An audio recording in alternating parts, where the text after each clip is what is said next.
Olá, amados, graça e paz. Aqui é Catiane Lins, do Ministério Vida, e é uma alegria estarmos juntos mais um dia compartilhando a palavra de Deus. Nós estamos meditando no Evangelho de Marcos e o nosso capítulo de hoje é o capítulo 9. Eu quero compartilhar com os irmãos um devocional extraído dos versículos 42 ao 48. Está escrito assim: Se alguém fizer tropeçar um destes pequeninos que creem em mim, seria melhor que fosse lançado no mar com uma grande pedra amarrada no pescoço. Se a sua mão o fizer tropeçar, corte-a. É melhor entrar na vida mutilado do que tendo as duas mãos ir para o inferno, onde o fogo nunca se apaga, onde o seu verme não morre e o fogo não se apaga. E se o seu pé o fizer tropeçar, corte-o. É melhor entrar na vida aleijado do que tendo os dois pés ser lançado no inferno, onde o seu verme não morre e o fogo não se apaga. E se o seu olho o fizer tropeçar, arranque-o. É melhor entrar no reino de Deus com um só olho do que tendo os dois olhos ser lançado no inferno, onde o seu verme não morre e o fogo não se apaga. Amados, hoje eu quero compartilhar com os irmãos algo que me chamou a atenção nesse texto aqui. É um texto que nós já conhecemos. Eu creio que a maioria dos irmãos que estão ouvindo esse devocional já ouviu em algum momento da sua vida esse texto sobre se a tua mão te faz tropeçar, corte a sua mão. E normalmente nós enfatizamos bastante, né, sobre essas questões, os pregadores enfatizam bastante. E eu quero falar um pouquinho com os irmãos sobre como nós devemos lidar com o pecado. Nós precisamos lidar de uma forma séria, com seriedade. Muitas vezes, quando nós ministramos a mensagem da graça de Deus, quando eu falo a mensagem da graça de Deus, é o evangelho genuíno de Cristo Jesus, a nossa salvação somente pela graça do Senhor, parece que esse assunto pecado fica desalinhado com a mensagem da graça. Mas, amados, é interessante estudar os evangelhos porque nós vemos que Jesus, ele consegue falar claramente sobre todos os assuntos. Ele deixa muito claro que a salvação só é possível por meio da obra que ele mesmo realizaria, porque aqui nos evangelhos ele ainda não tinha. Os evangelhos foram escritos depois que ele completou a sua obra. Mas quando nós lemos e vemos o relato do que ia acontecendo e do que Jesus estava ensinando, nós vemos que ele ia ensinando que a redenção, a salvação é somente pela graça de Deus e por meio da obra que ele mesmo estava realizando. Mas ele trata de todos os assuntos com uma clareza, com uma autoridade, com uma leveza, vamos dizer assim, que é extraordinária. Por quê? Porque Jesus é o Senhor de todas as coisas, é aquele que ele é a verdade, ele é o caminho, ele é a fonte da vida. Então nada melhor do que nós ouvirmos as palavras. É claro que toda a Bíblia, né? Senão alguém vai dizer, então não é Jesus, toda a Bíblia é inspirada por Deus. Mas eu acho interessante ler nos evangelhos as palavras ditas pelo próprio Jesus. Quando ele veio em carne, ele falou estas palavras. Eu gosto de analisar, estudar, observar o que Jesus ensinou, o que Jesus falou. Porque nas suas palavras nós encontramos vida, encontramos sabedoria, encontramos discernimento. E aqui, quando ele fala sobre o pecado, nós vemos o quanto é importante nós lidarmos de uma forma muito séria com o pecado. Não, ele não falou para nós de fato cortarmos a mão ou tirarmos os olhos, cortarmos os nossos pés, não é isso que ele está falando. Mas o que ele trata aqui nesses versículos é que nós não podemos negligenciar o pecado que tenazmente nos rodeia. Amados, nós sabemos que nós vivemos aqui nesse mundo. Nós ainda temos um corpo que é corruptível. Então, a nossa mentalidade precisa o quê? Ser renovada todos os dias pela palavra. Precisamos alinhar a nossa forma de pensar para que então as nossas atitudes estejam alinhadas com a vontade de Deus. Precisamos receber essa graça maravilhosa do Senhor, essa capacitação maravilhosa do Senhor para viver uma vida piedosa, santa, justa, que agrade a Deus. E isso inclui na nossa vida prática o saber lidar com o pecado quando ele bate à nossa porta. Nós podemos ver na palavra de Deus, nós podemos aprender que as tentações elas vêm. E muitas vezes, o intuito, né? Quando vem as tentações, qual que é o intuito do inimigo? Tentar utilizar as tentações para quê? Para nos fazer cair, para nos fazer pecar. O que é pecar? É sair do alvo, é errar a rota. O nosso alvo é Cristo Jesus, a nossa rota, o nosso caminho é Cristo Jesus. E muitas vezes nós olhamos pecados, apenas aquelas coisas que nós consideramos assim tão grandes, né? O roubo, o adultério, isso ou aquilo, nós olhamos só a classificação que nós, como humanos, fazemos. Mas, amados, tudo aquilo, a palavra diz que tudo aquilo que não provém da fé é pecado. E esse texto me faz pensar que eu preciso lidar com seriedade em toda a minha vida, com tudo aquilo que não provém da fé. Porque lá em Romanos, no capítulo 14, fala que tudo que não provém da fé é pecado. Por quê? Porque quando eu não vivo pela fé, a palavra nos garante que o justo, ou seja, aquele que foi justificado pela fé em Cristo Jesus, o justo ele viverá pela fé. O modelo de vida, como filhos de Deus, o nosso modelo de vida é um modelo de vida em fé na suficiência de Cristo Jesus. Tudo aquilo que Cristo é, tudo aquilo que Cristo nos ensina, porque Ele é a verdade. Então, a nossa caminhada precisa ser uma caminhada de fé. E tudo aquilo que não provém da fé é um desvio na nossa caminhada, é um pecado, é um erro. E nós precisamos lidar seriamente com essas coisas. Nós não podemos empurrar as coisas com a barriga, levar a nossa vida, tá bom, assim mesmo, sem lidar com as coisas que nós percebemos em nós, ao nosso redor, nas nossas emoções, nos nossos sentimentos, na nossa maneira de pensar. Sabe, amados, esses dias eu estava um pouco aflita, um pouco ansiosa com relação a algumas coisas profissionais do trabalho e aquilo estava me deixando um pouco ansiosa, aflita. Puxa vida, não tô conseguindo desenvolver algo, não tô conseguindo realizar algo, não tô conseguindo encontrar uma saída aqui, e aquilo foi me deixando aflita, angustiada, ansiosa. E aí eu comecei certo dia orando e falando com Deus e me abrindo ali com Ele, falando: Senhor, por que eu tô me sentindo assim? O Senhor é por mim, o Senhor está comigo, não quero me sentir assim por causa de coisas no trabalho, não quero ficar assim, me ajuda.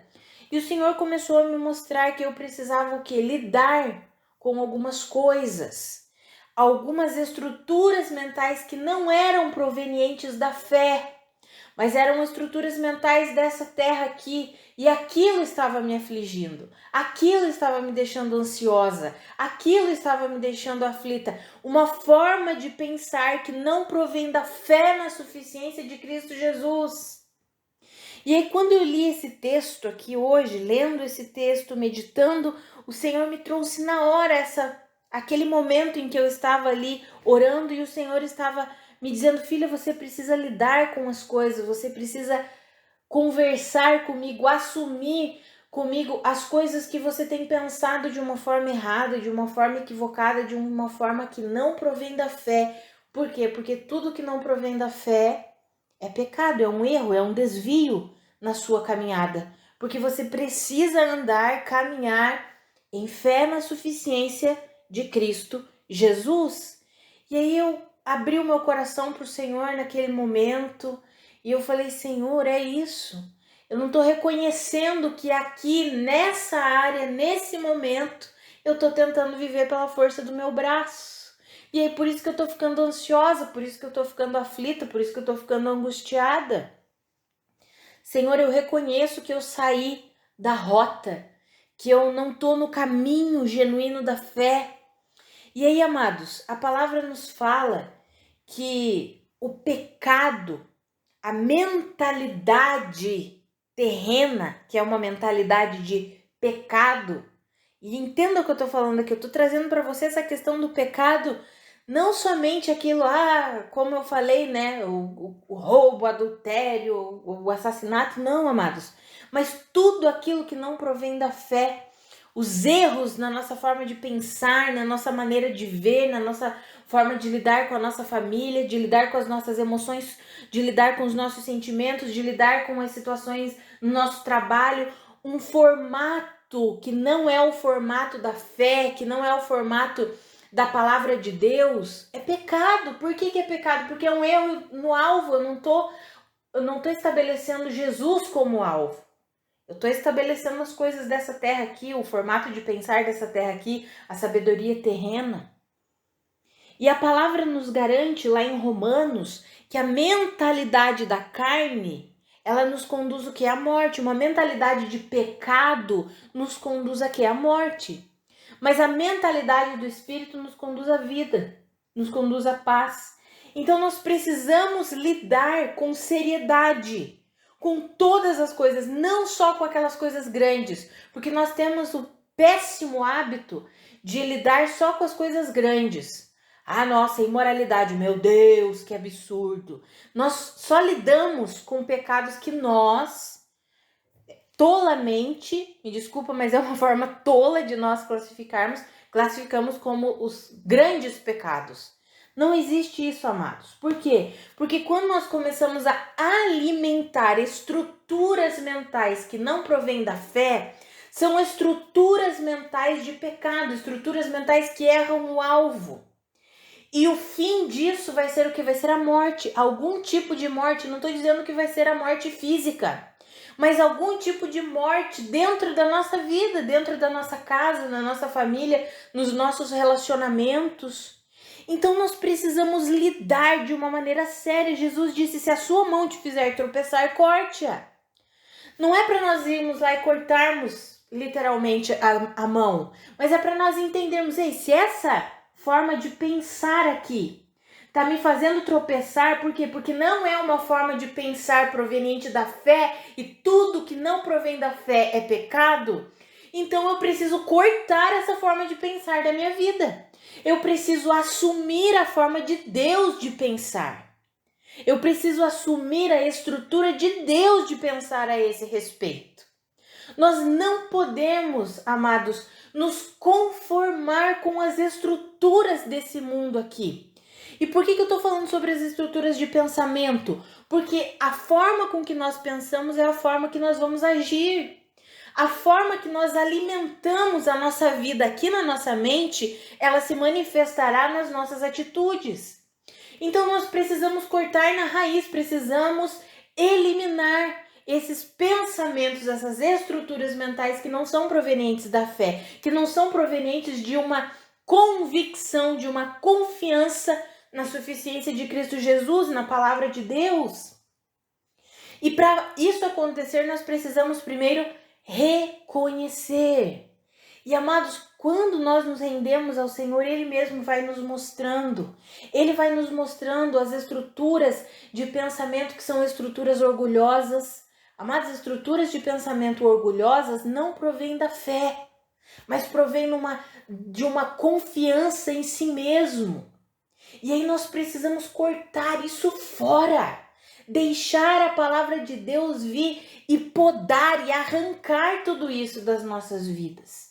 Por isso que nós precisamos lidar com o pecado de uma forma séria. O pecado não é simplesmente lá a consumação. Quando que o pecado é consumado? Tiago nos explica.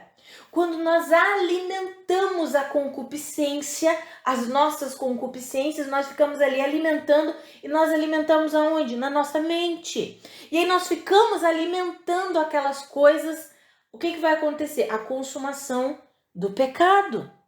E nós precisamos lidar com tudo isso de uma forma que não seja uma forma negligente.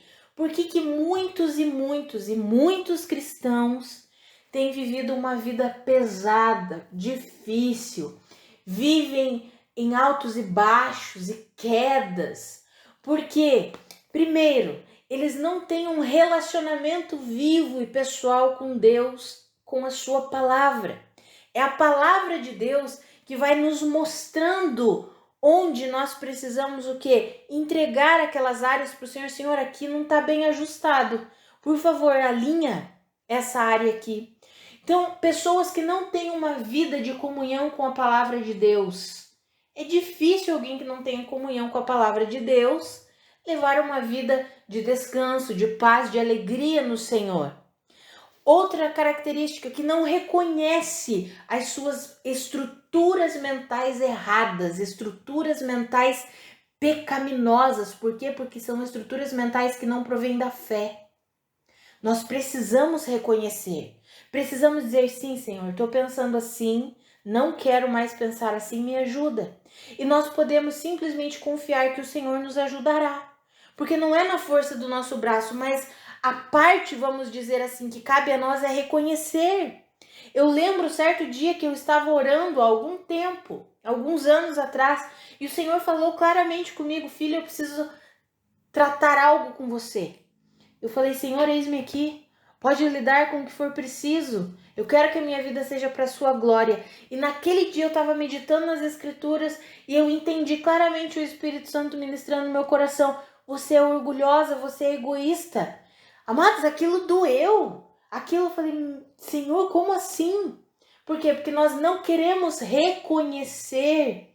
Por quê? Não, o Senhor já me salvou, é tudo pela graça. Mas, amados, nós precisamos aprender a lidar com essas estruturas pecaminosas que insistem em moldar a nossa forma de pensar e, por conseguinte, moldam a nossa forma de agir. E eu lembro que naquele dia eu caí em prantos de choro. Comecei a chorar, caí aos pés do Senhor. Eu falei, Senhor, então lida comigo. Eu não quero ser assim. Eu quero me render ao Senhor plenamente, receber completamente a Tua palavra com humildade. Quero que o Senhor trabalhe no meu coração, na minha mente. Amados, e desde aquele dia, o Senhor tem trabalhado no meu coração, na minha mente. E quantas coisas o Senhor vem me moldando e mostrando, filha, isso é por causa de estruturas mentais erradas, pecaminosas, que fogem do alvo. E aí eu preciso reconhecer isso. E reconhecer diante de Deus, amados. Esse é o verdadeiro arrependimento. O que é arrependimento? Por que Jesus, quando iniciou o ministério dele, Jesus disse, arrependam-se. A palavra arrepender-se no grego é metanoia. E o que é metanoia? É mude a sua forma de pensar. Esse é o verdadeiro arrependimento. Não é simplesmente chorar ali, ter um remorso, que coisa, eu fiz uma coisa muito feia. Não, é mudar a forma de pensar, é reconhecer, eu estou pensando da forma errada, a forma que eu estou conduzindo a minha vida não está alinhada com a verdade de Deus. Eu reconheço isso, Senhor, e eu recebo a Tua ajuda, o Teu socorro, a Tua capacitação, a Tua graça, para que a minha forma de pensar e a minha forma de viver estejam alinhadas com a Sua forma. Porque eu quero que a sua vida seja manifestada através de mim. E não que eu viva do meu jeito, da minha maneira. Então, amados, eu quero encorajar você a lidar seriamente com o pecado. Não simplesmente os pecados, quando eu falo, é na prática pecaminosa. Porque as práticas pecaminosas, a consumação do pecado, elas são consequências de uma estrutura de pensamento errada. Quando nós não admitimos para nós mesmos, porque primeiro nós precisamos admitir para nós, estou pensando da maneira errada. E daí a gente admite para o Senhor: Senhor, estou pensando da maneira errada em relação a esse assunto, em relação a essa área, me ajuda. Amados, a gente precisa lidar de uma forma séria. Qual é essa forma séria? Reconhecendo primeiro para nós, depois para o Senhor e nos rendendo a essa vida de intimidade com o Senhor. Por quê? Porque Ele mesmo, o Espírito Santo e a palavra de Deus vão o quê? Nos alinhando, nos purificando, renovando a nossa forma de pensar. Para quê? Para que a nossa vida fique alinhada com a vida que nós recebemos em Cristo Jesus. Uma vida que é santa, que é gloriosa. Por isso que em Tito está escrito que é a graça de Deus que nos ensina a viver uma vida santa, justa e piedosa nessa era presente. É o Senhor que nos ajuda. Mas existe uma coisa que nós precisamos fazer, que é reconhecer as estruturas de pecado que nós ainda estamos ali, agarrados, firmados naquilo. Precisamos reconhecer isso e dizer: não, quero cortar isso da minha vida. Eu não quero mais viver assim. Eu recebo do Senhor a forma de pensar correta, a forma de agir correta. Por quê? Porque eu quero que a minha vida seja para a sua glória. Mas nós temos o Espírito Santo habitando em nós. É Ele que nos ajuda. Não é na força do nosso braço. Mas o que nós precisamos fazer, o Senhor não fará por nós. Qual que é essa parte? Vamos dizer que é a parte mais simples, que é simplesmente reconhecer. É reconhecer e se render, dizer: tá bom, Senhor, nessa área que eu tô pensando errado mesmo, tô com uma estrutura de pensamentos pecaminosos, por quê? Pecaminosos porque não provém da fé, porque estão fora do alvo, que é Cristo Jesus. Eu reconheço isso e eu abro o meu coração, a minha mente, a minha vida para que o Senhor atue nisso. E aí, enquanto nós vamos estudando a palavra, vamos orando, o Senhor mesmo vai lidando conosco, vai nos aperfeiçoando, vai nos capacitando, vai nos corrigindo, vai cortando tudo que precisa ser cortado. Como diz a palavra, vai nos podando para que a gente possa dar mais e mais frutos para a glória de Deus. Vamos orar, amados. Pai, muito obrigada pela tua palavra. Pai, obrigada porque o Senhor não nos deixa enganados, o Senhor não nos deixa sozinhos. Pai, o Senhor está conosco o tempo todo. Pai, eu oro pela minha vida e pela vida dos meus irmãos. Que nós possamos receber plenamente a graça do Senhor. Que nós possamos lidar com essas questões do pecado de uma forma séria. Que nós possamos entender que o pecado ele só é consumado depois que nós alimentamos ele na nossa mente, depois que nós alimentamos estruturas mentais pecaminosas, e a consequência vai ser a consumação do pecado. Então que nós possamos reconhecer, Pai, diante do Senhor, nos dá ousadia para que nós possamos reconhecer todas as estruturas mentais que estão erradas, que nós nos firmamos, mas elas não provêm da fé, elas não provêm da tua obra, elas não provêm da tua verdade. Estruturas mentais alicerçadas na sabedoria desse mundo, que nos levam para um caminho de morte. Pai, nos ajuda a reconhecer tudo isso, nos dá ousadia mesmo para reconhecer tudo isso diante do Senhor, para que o Senhor corte tudo isso daí, para que nós possamos frutificar ainda mais para a tua glória no teu reino, que eu e os meus irmãos sejamos corajosos, vivendo corajosamente, lidando corajosamente com o pecado, com as estruturas mentais erradas, pecaminosas, que nós sejamos ousados para reconhecer tudo isso diante de ti e humildes para receber plenamente a tua palavra, a tua exortação, a tua cura, a tua restauração para tudo aquilo que está desalinhado na nossa mente, no nosso coração, em nome de Jesus, Pai. Amados, que a graça e a paz de nosso Senhor Jesus Cristo sejam multiplicadas sobre a sua vida. Um grande abraço e até amanhã.